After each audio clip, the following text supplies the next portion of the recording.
is fine.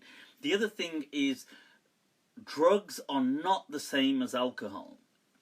It doesn't mean that they're good, but it doesn't mean they're the same as alcohol. So you have to be well aware of things like that. Drugs, so for alcohol is a depressant. Now some drugs are depressants, others are not depressants. They may be stimulants, they may be psychoactive drugs, for example. LSD, mushrooms, DMT, things like this. These are not intoxicants, okay? They may be hallucinogenic, but that's not a depressant necessarily. They're psychoactive drugs that play a particular function within the brain chemistry. So drugs are obviously bad, but there's some things which people would brand as drugs, which I think, I don't know if they should really brand them as drugs. Things like DMT, I would be a strong advocate for people, although I haven't tried it yet. Still waiting to, I'm not waiting to get hold of some. I'm not. Sierra Oscar.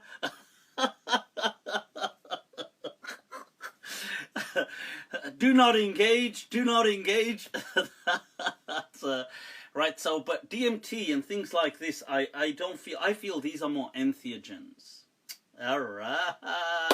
These are to connect people with God or consciousness. So I feel that branding these things like drugs, like cocaine, is ridiculous.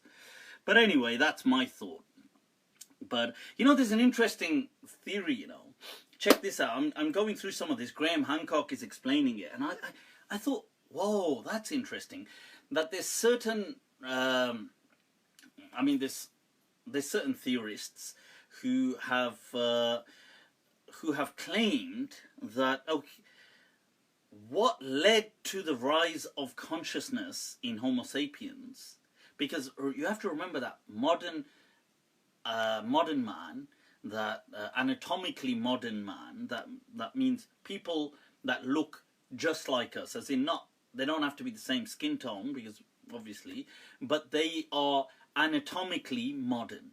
So they're just like any. So if they were to turn up in the morgue, so they're dead, you could not tell in any way that they were a different species.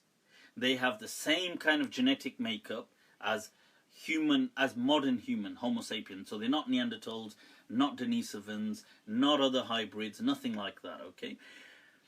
Now, anatomically modern humans have been around probably 200,000 to 300,000 years. But the cognitive revolution that turned everything around for us only took place really within maybe the last 70,000 years or so. So the question was, what is it that did that? And especially you see a further boost maybe about 40,000 years ago.